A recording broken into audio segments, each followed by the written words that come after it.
नमस्कार, आप देख रहे हैं जनता टीवी। मैं हूं आपके साथ अमन त्रिपाठी। बुलेटिन में रुक करेंगे कुछ अहम खबरों की ओर। 11 दिसंबर को धर्मशाला में कांग्रेस सरकार ने 1 साल का कार्यकाल पूरा होने का जश्न मनाया था, जिसको लेकर विपक्ष लगातार निशाना साध रहा है। इसी को लेकर बीजेपी के अध्यक्ष डॉक्टर राजीव बिंदल ने प्रदेश सरकार पर तंज कसते हुए कहा कि हिमाचल में कांग्रेस सरकार जश्न मना रही है, जबकि 1 साल में कांग्रेस ने ऐसा कोई काम नहीं किया जिसका जश्न मनाया जा सके।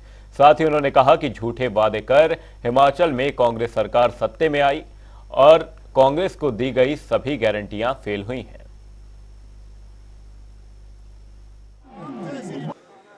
हिमाचल प्रदेश की कांग्रेस सरकार को बने हुए 1 साल पूरा हुआ। 11 दिसंबर को सरकार ने अपने 1 साल के कार्यकाल का जश्न मनाया। चिंतन हुआ कि कौन सा ऐसा काम हुआ जिससे जनता को कोई लाभ हुआ हो।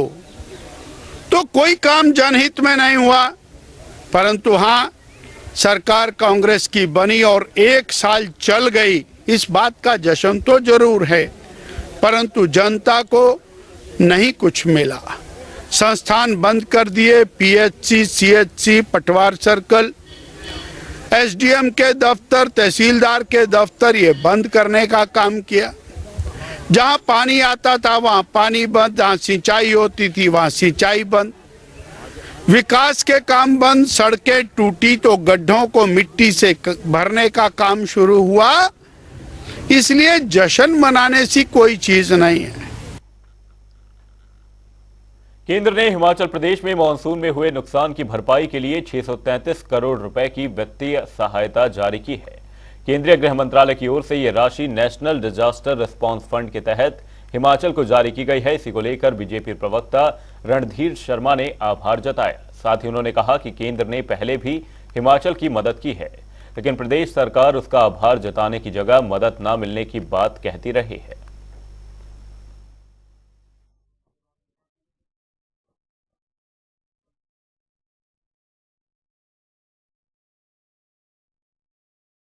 हिमाचल प्रदेश में सुखविंदर सिंह सुक्खू सरकार को 1 साल का समय पूरा हो गया है। सरकार इसे व्यवस्था परिवर्तन से भरा और चुनौतीपूर्ण कार्यकाल बता रही है। तो वहीं दूसरी ओर भाजपा लगातार सरकार पर हमलावर है और कह रही है कि 12 महीनों में 12 जनवरी निर्णय जो है वो सरकार ने लिए है। इन तमाम चीजों पर बात करने के लिए हमारे साथ रणधीर शर्मा यहाँ पर मौजूद है। सर, स्वागत है आपका। सबसे पहले आप कह रहे हैं कि 12 महीनों में 12 जनवरी जो निर्णय है वो सरकार ने लिए है, किस तरह से देखें? नहीं, निश्चित रूप से आप देख रहे हैं 1 साल सरकार का बीत गया। चुनावी वायदे पूरा करना तो दूर, चुनावी गारंटियां पूरी नहीं हुई और अनेक जनविरोधी निर्णय लेकर जनता को तंग करने का काम किया, जनता पर आर्थिक बोझ लादने का काम किया। सत्ता में आते ही सबसे पहले पिछली सरकार ने जो जनहित में 1050 संस्थान खोले थे उनको बंद किया। दूसरा, जो कर्मचारी स्वास्थ्य और जल शक्ति विभाग में आउटसोर्स पर लगे थे उनको हटाने का काम किया। तीसरा, बिजली जो हमारे प्रदेश में 120 यूनिट मुफ्त थी, इन्होंने 300 यूनिट का वायदा किया था, उसको 22 पैसे प्रति यूनिट बढ़ा दिया।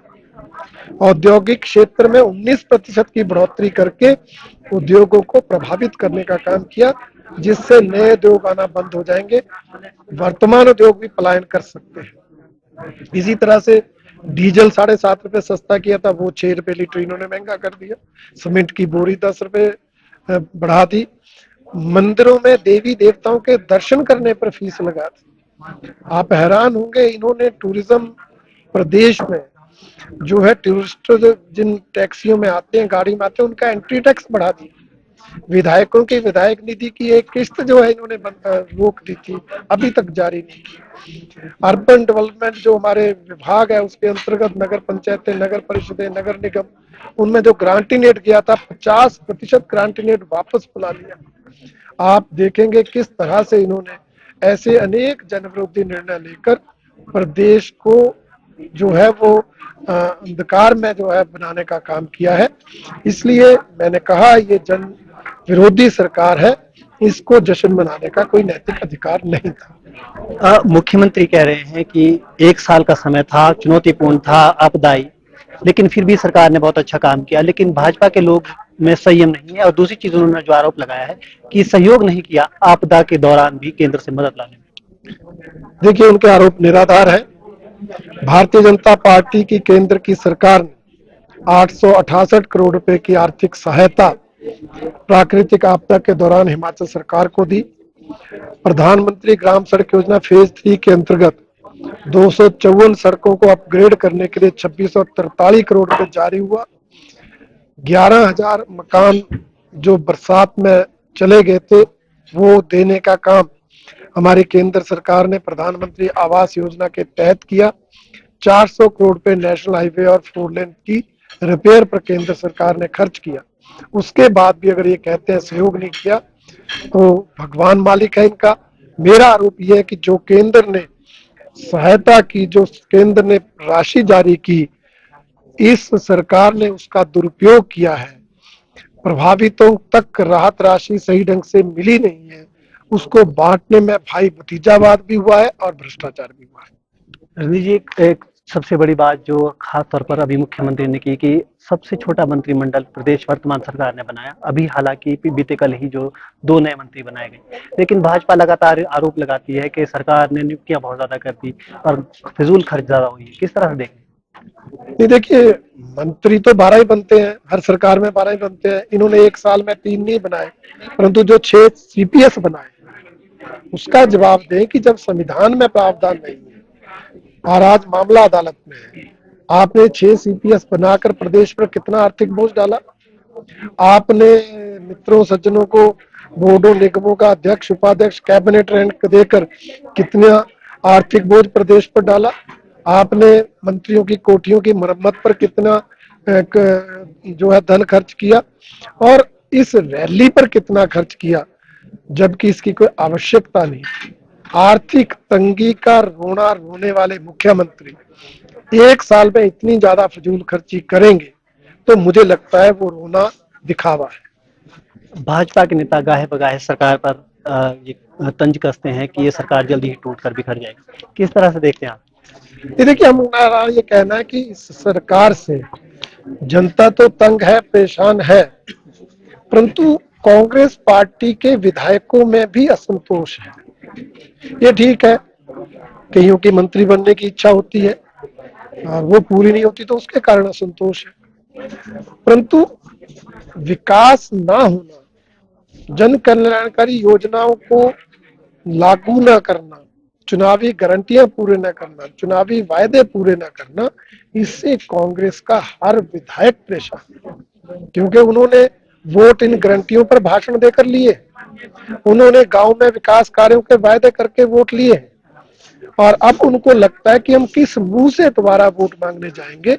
इसलिए जो वो असंतोष विधायकों में है, हमारा ये कहना है कि जो असंतोष के कारण विधायक जो है वो भविष्य में कोई भी कदम उठा सकते हैं। इसलिए हमने कहा सरकार अपने ही भार से गिर सकती है। एक आखिरी सवाल है कि जिस तरह से कल 2 नए मंत्रियों की नियुक्ति हुई है, क्या देखते हैं आपकी क्षेत्रीय संतुलन को साध पाई है सरकार? अभी तो ऐसा कोई बड़ा काम नहीं हुआ।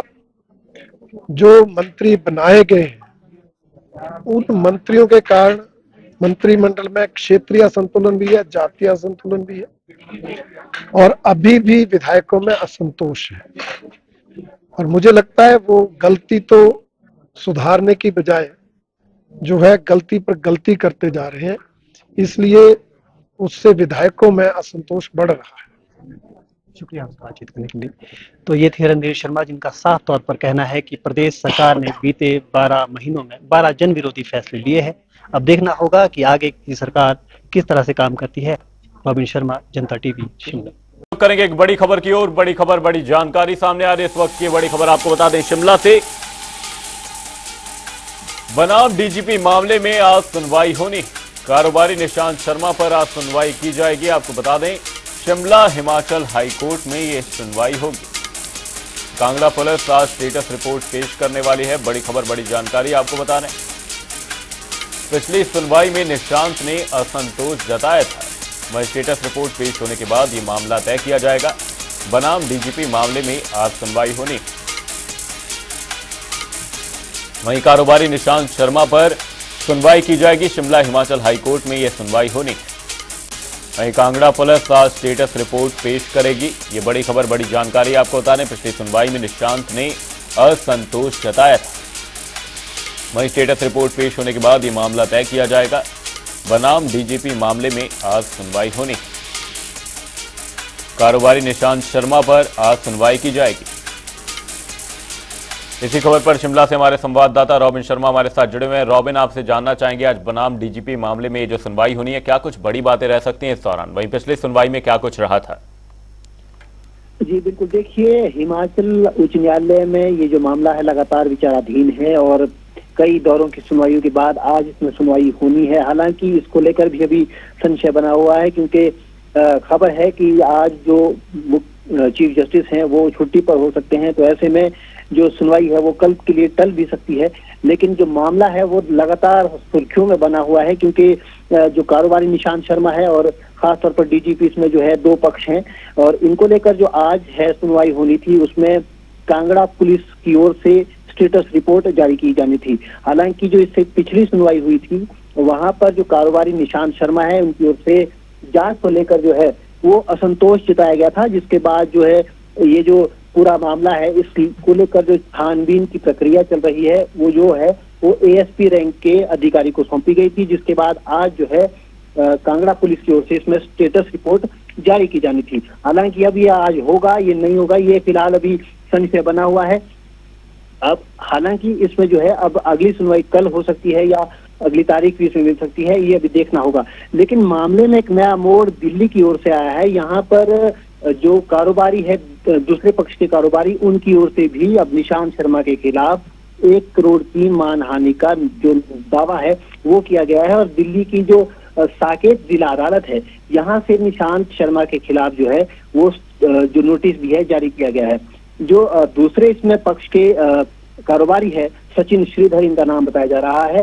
दरअसल जो मामला है, पूरा प्रकरण है, ये गुरुग्राम से सामने आया था, जब सबसे पहले निशांत शर्मा की ओर से कहा गया था कि गुरुग्राम में उन पर हमला हुआ, जिसके बाद वो हिमाचल आए और यहाँ पर भी बताया गया कि धर्मशाला में उन्हें जो ये मामला है, जो उनके खिलाफ एफआईआर दर्ज की गई थी गुरुग्राम में हुए हमले को लेकर, इसे वापस लेने का जो है दबाव बनाया गया था और इसी के बाद जो है पूरा ये मामला हिमाचल हाईकोर्ट पहुंचा, जहां पर इसमें डीजीपी भी इसमें इस प्रकरण में शामिल हुए। जी, बनाम डीजीपी मामले में आज सुनवाई होनी है। बहुत बहुत धन्यवाद रॉबिन तमाम जानकारी के लिए। कारोबारी निशांत शर्मा पर आज सुनवाई की जाएगी। शिमला हिमाचल हाईकोर्ट में यह सुनवाई होनी है।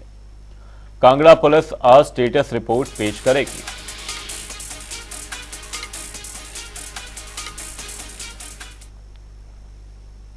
हमीरपुर में forest games and duty meet का आयोजन किया जाएगा। वन विभाग की स्टेट लेवल 15 से 17 दिसंबर तक ये गेम्स किए जाएंगे। इस प्रतियोगिता में प्रदेश के सभी फॉरेस्ट सर्कल से 700 से ज्यादा महिला और पुरुष खिलाड़ी हिस्सा लेंगे। इसके अलावा इस टूर्नामेंट के आयोजन के लिए 150 ऑफिशियल की भी तैनाती की जा रही है। वहीं हमीरपुर डीएफओ राकेश शर्मा ने बताया कि स्पोर्ट्स मीट का थीम फिटनेस फॉर नेचर रखा गया है।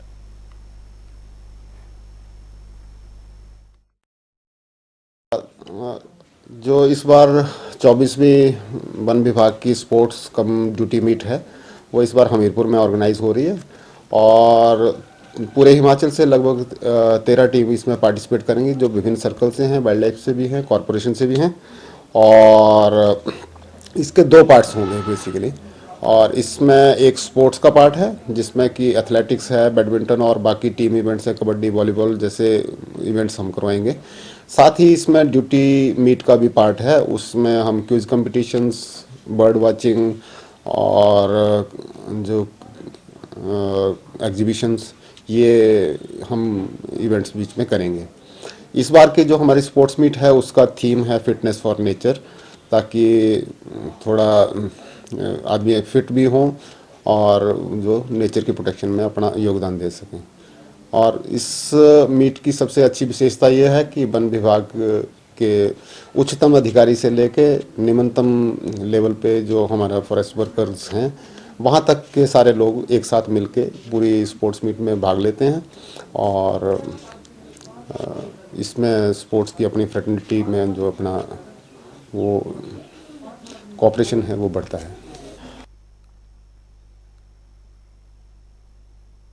बुलेटिन में रुक करेंगे एक बड़ी खबर की ओर। बड़ी खबर, बड़ी जानकारी सामने आ रही है इस वक्त की बड़ी खबर आपको बता दें, जेपी नड्डा का हिमाचल दौरा प्रस्तावित है।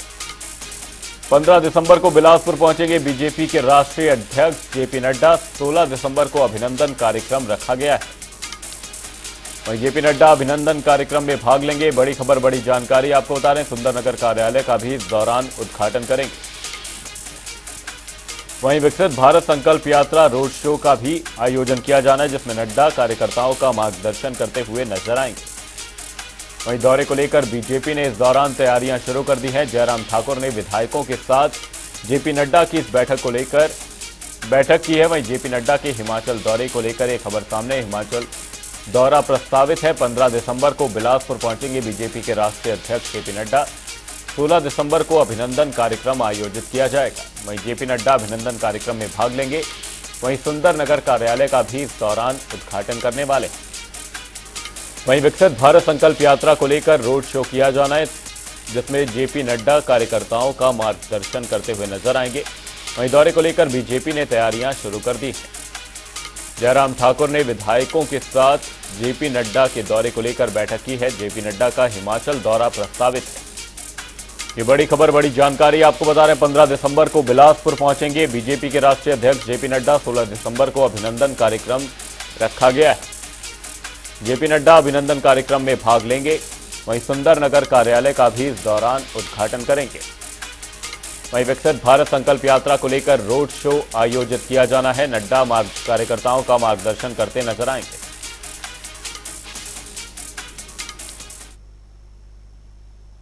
राजेश धर्माणी मंत्री बनने के बाद पहली बार सोलन पहुंचे, जहां उन्होंने प्रेस वार्ता की, जिसमें उन्होंने बताया कि उनका लक्ष्य केवल जनता की सेवा करना है। साथ ही उन्होंने कहा कि वे वीआईपी नहीं बल्कि आम जनता का हिस्सा बनकर प्रदेश की सेवा करेंगे। उन्होंने कहा कि उन्हें किसी भी विभाग की जिम्मेदारी दी जाए उसमें वो जी जान से जुट जाएंगे।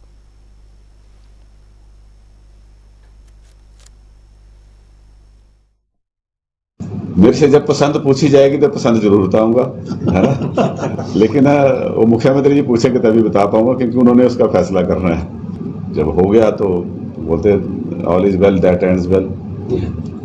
और जो जिम्मेवारी हमें दी है उस जिम्मेवारी को अच्छे तरीके से निभाएंगे, पूरी ईमानदारी से, पूरी निष्ठा के साथ जो है अपने कर्तव्यों का निर्वहन करेंगे। और जनहित के लिए जो है उसको सर्वोपरि मानते हुए हम राजधर्म के रास्ते पर चलने वाले व्यक्ति हैं। और जो भी राजधर्म की डिमांड होगी उसके अनुसार जो है वो प्रदेश के लिए काम किया जाएगा।